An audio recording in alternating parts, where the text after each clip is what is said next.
성도의 교제적인 생활.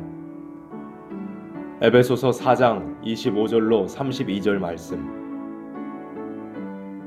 서론.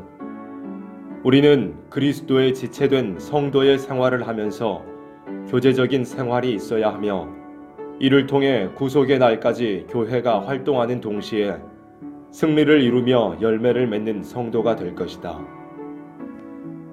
성도에게 독립적인 생활이라는 것은 있을 수 없다. 예를 들어 나무의 한 가지가 독립할 수 없고 몸의 지체의 한 부분이 독립할 수가 없는 것과 같이 성도는 교제적인 인연을 가진 것이다. 그러므로 사도 바울은 아시아의 에베소 교회에게 다음과 같이 썼던 것이다. 우리는 어떻게 사는 것이 성도의 교제적인 생활인지 본 성경을 통하여 알 수 있다. 첫째, 참된 것을 말하여야 된다. 에베소서 4장 25절 말씀. 그런즉 거짓을 버리고 각각 그 이웃으로 더불어 참된 것을 말하라. 이는 우리가 서로 지체가 됨이니라. 만일 우리 성도가 서로 속인다는 것은 자기 손으로 자기 몸을 해치는 것과 같은 것이다. 성도의 교제가 어떤 물질이나 또는 사업적인 것에 국한되는 일은 있을 수 없다. 우리의 교제는 하나님을 중심한 양심적인 교제이니 참된 것을 떠나서는 안 될 것이다. 둘째, 분을 내어도 해지도록 품지 말 것. 에베소서 4장 26절 말씀. 분을 내어도 죄를 짓지 말며 해가 지도록 분을 품지 말고. 우리는 신이 아니요 사람이니 혹 감정이 날 일이 있게 되어 그 분을 오래 품고 있을 때 성도의 교제를 깨지게 하는 마귀가 틈을 타는 것이다. 무슨 일이든지 우리 성도의 목적은 서로 합심해서 마귀와 싸워 이기는 것이니 이해관계를 막론하고 서로 오해를 풀고 속히 합심되기를 목적하지 않는다면 성도의 교제는 마귀에게 파탄을 당할 것이다. 셋째, 손으로 수고하는 일. 에베소서 4장 28절 말씀.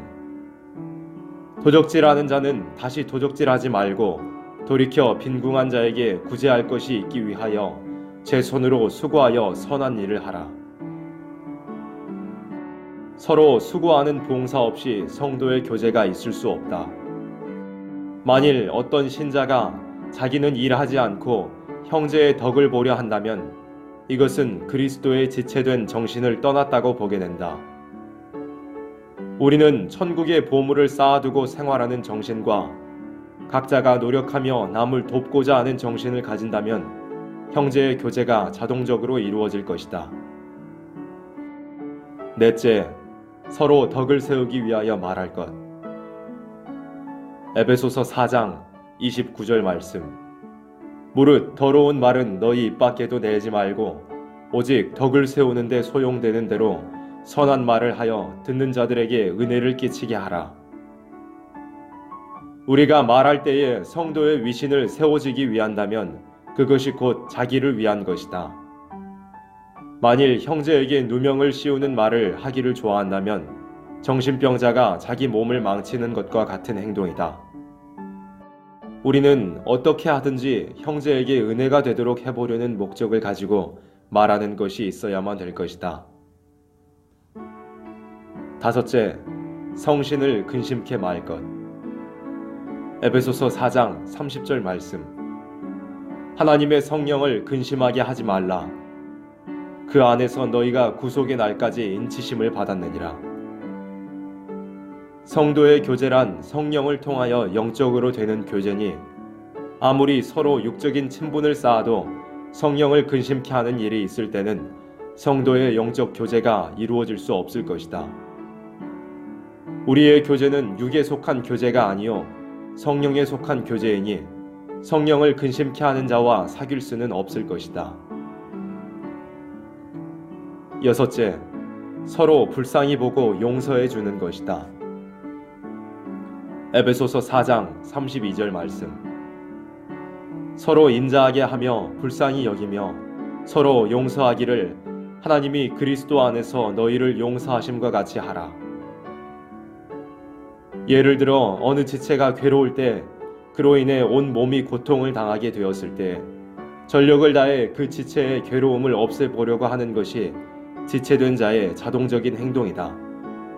이와 같이 어떤 형제가 죄를 짓고 괴로워할 때 불쌍히 보고 서로 용서해주고 싶은 마음이 없다면 그리스도 안에 있는 성도 교제를 이룰 수는 없을 것이다. 결론. 우리는 완전한 몸이 없이 싸울 수도 없고 완전한 몸이 없이 목적을 달성할 수가 없을 것이다. 성도의 지체적인 완전 교제 없이는 교회에 들어오는 마귀를 이길 수 없다. 또한 목적지가 되는 새 시대를 이룰 수는 없을 것이다. 성도의 교제적인 생활로 이루어진 교회는 신성한 교회라고 할 수 있다.